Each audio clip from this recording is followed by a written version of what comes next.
November 14, 1942, the rugged mountains of central Italy stood shrouded in an impenetrable fog that reduced visibility to mere feet, as the 52nd Panzer Battalion of the Wehrmacht established defensive positions outside the village of Monte Cassino.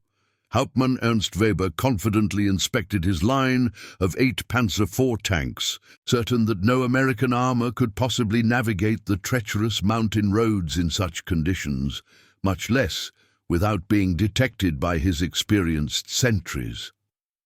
The Germans were about to discover how thoroughly their technological superiority had been eclipsed by American industrial might, and how the fog of war could be both literal and metaphorical. Before we dive into this story, drop a quick hi in the comments and tell me where you're watching from. It really helps support the channel.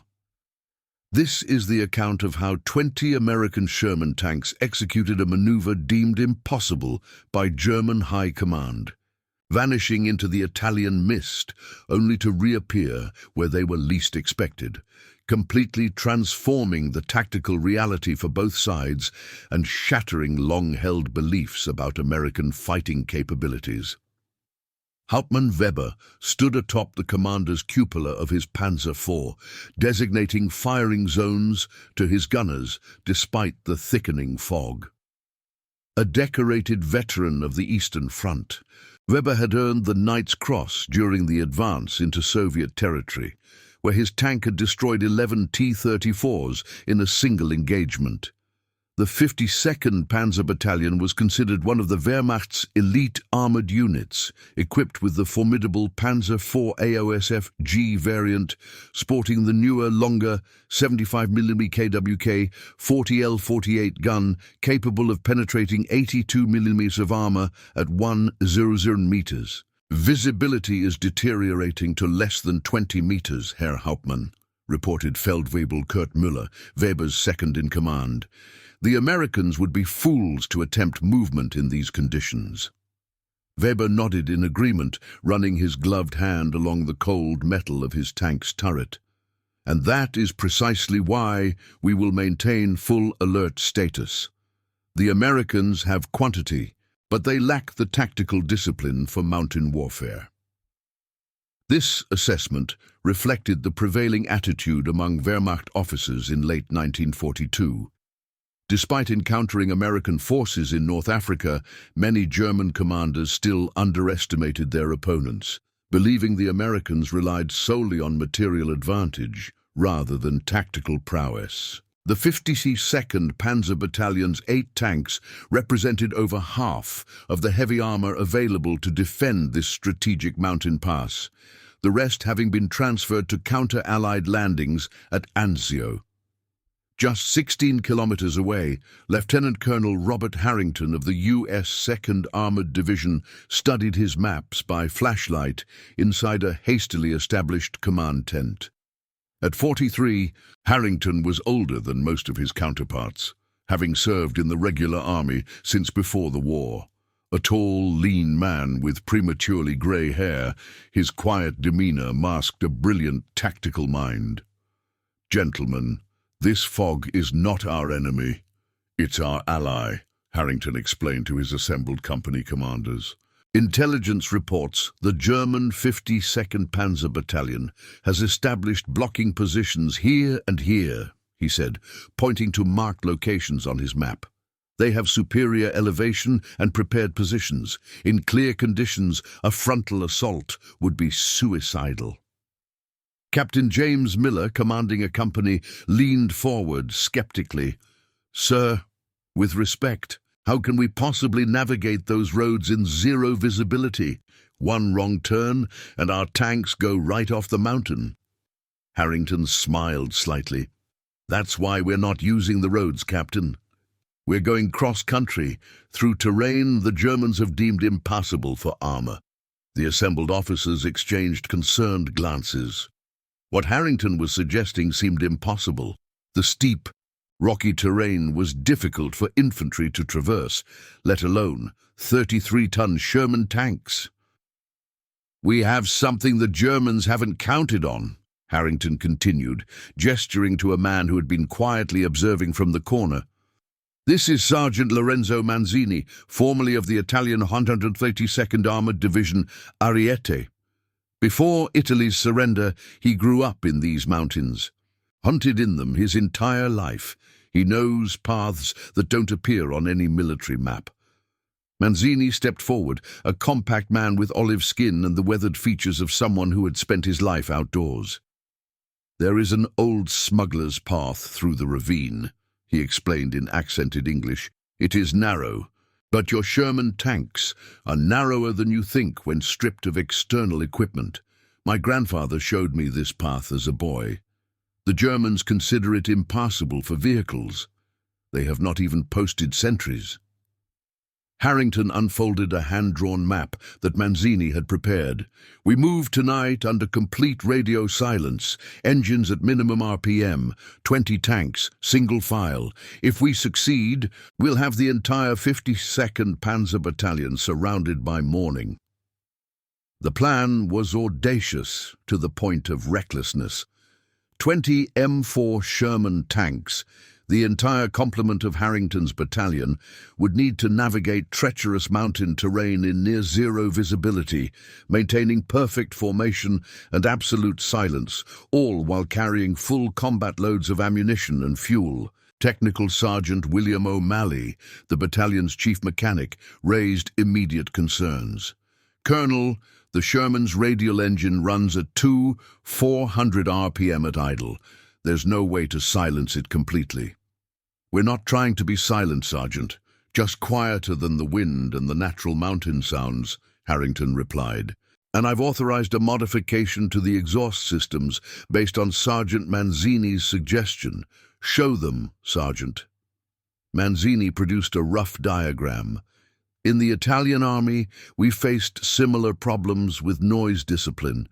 We developed a temporary exhaust dampening system using wool blankets soaked in water, wrapped around the exhaust pipes and secured with wire. It reduces noise by nearly 60% and disperses the heat signature.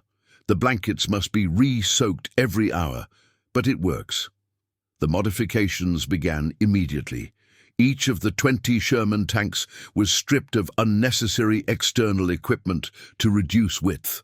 Their standard 75mm M3 guns gave them nearly identical firepower to the German Panzer IVs, though the American tanks carried a more generous load of 90 rounds per vehicle compared to the German 80.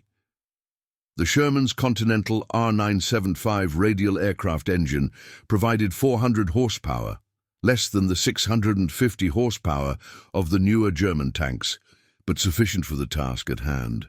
Private First Class Thomas Jenkins, a 19-year-old tank driver from Ohio, carefully followed the instructions for modifying his Sherman's exhaust system. "Never thought I'd be wrapping my tank in wet blankets," he commented to his commander, Lieutenant Frank Dougherty. "The guys in basic would laugh their heads off seeing this." "They wouldn't be laughing if they knew where we're taking these things tonight," Dougherty replied grimly. At 24, he had already seen combat in North Africa, where American tankers had learned harsh lessons facing German armor. "This is either going to be a masterstroke or a complete disaster." By 2100 hours, all 20 Shermans were prepared. Each tank had been specially modified with the improvised exhaust dampeners, external lights disabled, and vision blocks covered except for narrow slits. Fuel tanks had been topped off, providing a range of approximately 150 miles, more than sufficient for the operation. Each Sherman carried its standard crew of 5, commander, gunner, loader, driver, and assistant driver, bow gunner. At precisely 2200 hours, the column began to move. Sergeant Manzini rode in the lead tank with Lieutenant Colonel Harrington, providing guidance through the fog-shrouded terrain. The tanks moved at a walking pace, no more than 3 to 5 mph, with each driver maintaining visual contact with only the tank directly ahead. The formation stretched nearly 400 meters from front to back. Inside the lead tank, Harrington checked his compass for the 20th time. 2 degrees off course," he murmured, making a slight adjustment. "Maintain this heading, Private Wilson." Private Thomas Wilson, the driver, responded with quiet precision, "Yes, sir, correcting 2 degrees port." At 20, Wilson was among the youngest drivers in the battalion, but his steady hands and natural feel for the Sherman's controls had earned him the crucial position in the lead tank. The fog grew thicker as the column entered a narrow ravine. The rock walls on either side seemed to close in, with barely 3 feet of clearance on either side of the tanks. The smuggler's path that Manzini had promised proved to be little more than a game trail, forcing the Shermans to navigate between boulders and across small streams. "We're approaching the narrowest section," Manzini whispered, though there was no need for silence inside the noisy tank. "The Germans call this section La Gola del Diavolo, the Devil's Throat. They have maps from the previous war showing it as impassable." Halfway through the column, in the 10th tank, Staff Sergeant Raymond Hernandez felt his Sherman lurch suddenly as the right track slipped off a rock ledge. The tank tilted alarmingly toward a 200-foot drop into darkness. "Hold position!" Hernandez ordered sharply into his throat microphone, connecting him only to his crew. "Evans, give me half reverse, left track only, on my mark." Corporal Evans, the driver, gripped his controls with white knuckles. "Ready, Sarge. Now easy. Easy." Hernandez kept his voice steady, despite the fear gripping his chest. The tank slowly righted itself, metal treads grinding against stone with a noise that seemed deafening in the night. If the Germans had patrols anywhere nearby, they would surely hear. But the fog muffled the sounds, and the column continued its nerve-wracking advance. By 0300 hours, after 5 grueling hours of slow, meticulous movement, the lead Sherman reached a position directly behind and above the German defensive line. One by one, the American tanks deployed into pre-designated firing positions, creating a 270-degree arc of steel and firepower around the unsuspecting German force. Harrington checked his watch. 90 minutes until dawn. Get the men some hot coffee and cold rations. No fires, no lights. Radio silence maintains until my signal. As the first hint of dawn began to lighten the eastern sky, the fog remained thick in the mountain valley. Inside his Panzer IV, Hauptmann Weber had just returned from a sleepless night of checking his defensive perimeter. Despite the poor visibility, he was confident in his position. His 8 tanks were arranged in a semicircular pattern, covering all possible approach routes up the main road. Supporting infantry from the 104th Grenadier Regiment occupied machine gun nests and mortar positions on the flanks. "Report," Weber commanded as he settled into his commander's seat. "All quiet, Herr Hauptmann," responded his gunner, Gefreiter Hans Schmidt. "No movement detected during the night. The fog is beginning to lift in patches." Weber nodded with satisfaction. The Americans would not attack in these conditions, and once the fog cleared, his superior position would make any frontal assault costly. Unknown to him, at that very moment, 20 Sherman barrels were being carefully aimed at his position from the rear and flanks. At precisely 0630 hours, Lieutenant Colonel Harrington gave the order, "Commence firing." The simultaneous roar of 20 75mm cannons shattered the mountain silence. The first volley was devastatingly accurate, with 17 of the 20 shells finding their marks. 3 German panzers erupted in flames immediately, their ammunition cooking off in spectacular secondary explosions. "We're under attack, from behind!" Weber shouted in disbelief as his tank rocked from a near miss. "How is this possible? Rotate turret, 180 degrees." But before his gunner could complete the rotation, a second American volley thundered across the valley. Weber's tank took a direct hit to the engine compartment, immediately bursting into flames. "Abandon tank!" he ordered, pushing open his commander's hatch and leaping clear as the heat began to melt the soles of his boots. Within minutes, 7 of the 8 German tanks were burning, their crews either dead or desperately surrendering to American infantry who had followed the tank column through the night. The supporting German infantry, caught completely by surprise and suddenly finding American tanks behind their positions, surrendered in groups of 10 and 20. Hauptmann Weber stood in shocked disbelief, hands raised in surrender, as Lieutenant Colonel Harrington approached on foot. "Hauptmann Weber, I presume?" Harrington asked, having memorized intelligence photos of the German officer. "Ja," Weber replied stiffly. "How did you accomplish this? The terrain to our rear is impassable for armor." Harrington allowed himself a small smile. Apparently not. The tactical success at Monte Cassino represented more than just a single victory. It demonstrated the evolving capabilities of American armored warfare and shattered German preconceptions about American fighting tactics. While German tankers had been trained to respect the Soviet T-34s they encountered on the Eastern Front, many still considered American armor crews inexperienced and overly reliant on numerical superiority rather than tactical innovation. This operation changed that perception dramatically. The ability to move 20 tanks through terrain considered impassable, maintaining noise and light discipline throughout a night march in fog. Then executing a perfectly coordinated surprise attack demonstrated a level of professional competence that forced German commanders to reassess their American opponents. Oberstleutnant Heinz Guderian Jr., son of the famous Panzer General and intelligence officer attached to Army Group South, later wrote in his assessment, "The American action at Monte Cassino represents a concerning evolution in their tactical thinking. They no longer rely solely on material superiority, but have begun to employ the kind of unconventional maneuver warfare that was previously considered a German specialty. This necessitates a complete re-evaluation of our defensive doctrine against American armored units." The psychological impact on the German forces was equally significant. The sudden appearance of American tanks in positions thought to be secure created a sense of vulnerability that affected morale throughout the sector. As one captured Feldwebel from the 104th Grenadiers later told interrogators, "After Monte Cassino, we never felt safe again. Every fog, every night, we wondered if Americans were moving tanks through impossible terrain to surround us." Private Jenkins, the young Sherman driver, wrote home describing the aftermath, "You should have seen their faces, Ma.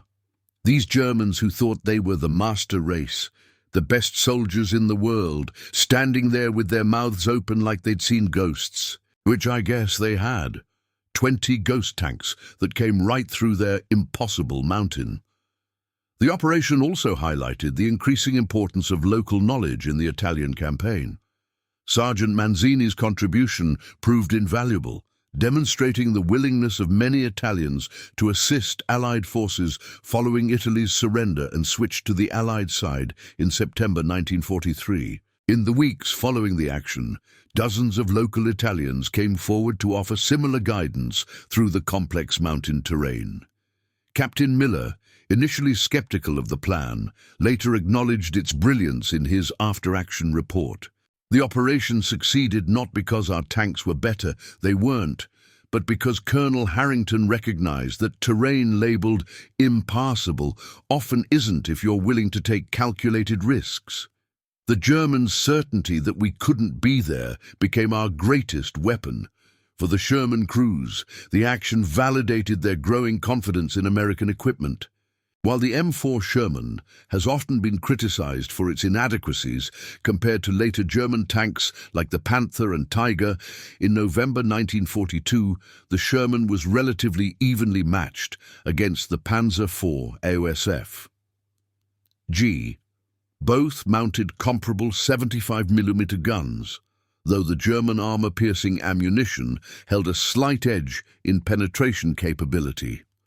The Sherman's advantages lay in its reliability, standardized production, and ease of maintenance, American factories were producing Shermans at an astonishing rate of over 2 Zellen per month, compared to Germany's production of roughly 150 Panzer IVs monthly. This industrial disparity would eventually prove decisive, as Technical Sergeant O'Malley pointed out while examining a captured Panzer IV. "Look at this manufacturing," O'Malley told a group of Sherman crewmen gathered around the disabled German tank. "Beautiful craftsmanship, hand-fitted components, must have taken weeks to build. But that's their problem right there. We can build 10 Shermans in the time it takes them to build one of these. And when you're surrounded by 20 tanks that couldn't possibly be there, craftsmanship doesn't count for much." A Lieutenant Colonel Harrington was awarded the Silver Star for the operation, though he insisted on sharing credit with Sergeant Manzini, who received an unusual field commission to lieutenant in the U.S. Army, a rare honor for a former enemy soldier. Manzini would continue to provide invaluable intelligence throughout the Italian campaign, eventually settling in California after the war. The captured German tanks and equipment provided valuable intelligence to Allied forces. Examination of the Panzer IV's armor confirmed that the Sherman's 75mm gun was adequate against its frontal armor at combat ranges, though this would change dramatically when Panthers and Tigers appeared in greater numbers later in the campaign. Hauptmann Weber spent the remainder of the war in a POW camp in Oklahoma, where he wrote a detailed analysis of the action that eventually became required reading at the German Panzer School, though by then the lessons came too late to influence the war's outcome. After his release in 1947, Weber emigrated to Argentina, where he worked as an automotive engineer until his death in 1978. The fog that had seemed such an obstacle to military operations proved to be a decisive enabling factor. As Harrington later explained to war correspondents, "The Germans expected us to wait for clear weather, because that's what their doctrine called for. By embracing the adverse conditions and turning them to our advantage, we achieved complete surprise." The operation at Monte Cassino also highlighted a fundamental difference in German and American tactical thinking. German commanders, trained in the tradition of careful planning and methodical execution, often struggled to imagine their opponents would attempt actions they themselves considered too risky. American commanders, particularly those like Harrington who had risen through the ranks during the war, embraced a more improvisational approach that valued results over doctrinal purity. This cultural difference became increasingly apparent as the war progressed. German Field Marshal Gerd von Rundstedt famously complained after the Normandy landings, "The Americans make war like they make love. They think of something new every time." The night maneuver at Monte Cassino was one of the first demonstrations of this unpredictable American approach. For the men of the 2nd Armored Division, the successful operation provided a much-needed boost in confidence. Having faced setbacks in previous engagements, the decisive victory demonstrated that American forces could outthink, not just outproduce, their German opponents. Corporal Michael Donovan, a Sherman loader who had previously served in North Africa, expressed this newfound confidence in a letter home. "We used to worry about the German tanks being better than ours. Now we know it's not just about the machine, but how you use it. We went where they said tanks couldn't go, and that made all the difference." The strategic impact of the operation extended beyond the immediate tactical victory. By demonstrating the vulnerability of German defensive positions to unconventional approaches, it forced the Wehrmacht to divert scarce resources to securing supposedly impassable terrain throughout the Italian front. German units that might otherwise have reinforced critical sectors were instead dispersed across a wider area, weakening the overall defensive posture. General Omar Bradley, upon reading Harrington's after-action report, commented, "This is exactly the kind of initiative we need. The Germans have been fighting a conventional war for years. Our job is to make it unconventional at every opportunity."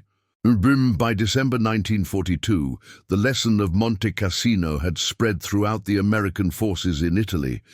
Other unit commanders began seeking out local guides, examining terrain previously dismissed as unsuitable for military operations, and developing their own unconventional approaches to tactical problems. The Sherman tanks that performed so admirably at Monte Cassino continued to serve throughout the Italian campaign, though with increasing modifications to address emerging threats.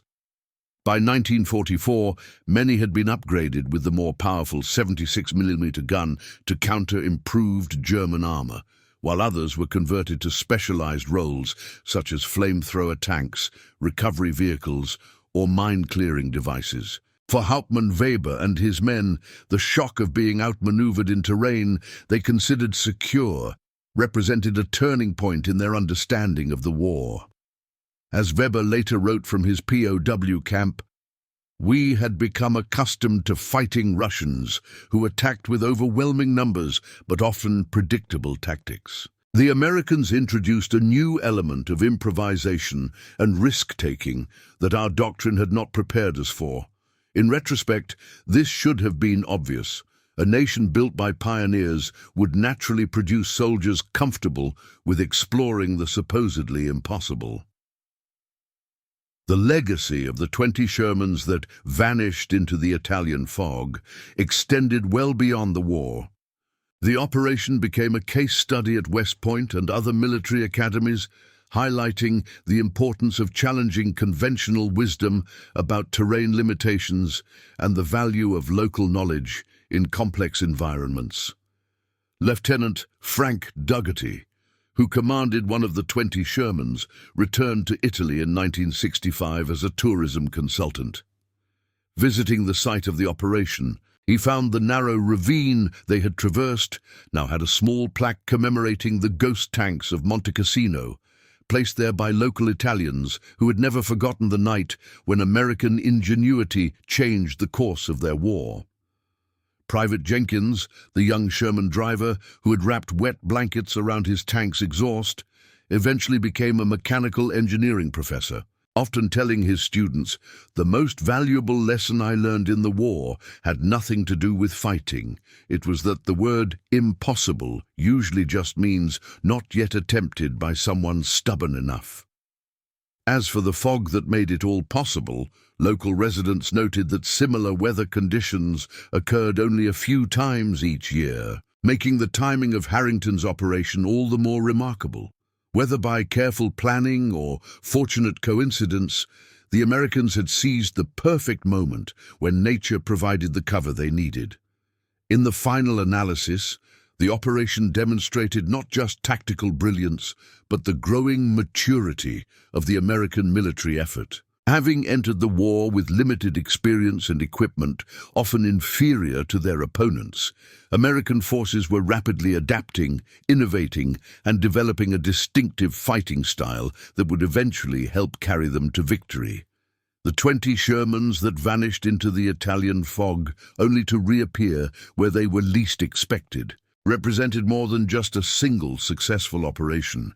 They symbolized the American approach to warfare, pragmatic, innovative, and unwilling to accept limitations that existed only in conventional thinking. As dawn broke over the mountains on November 15, 1942, with German tanks burning and white flags raised across the valley, Lieutenant Colonel Harrington surveyed the scene from his Sherman's turret. The fog was finally lifting, revealing the full extent of their achievement.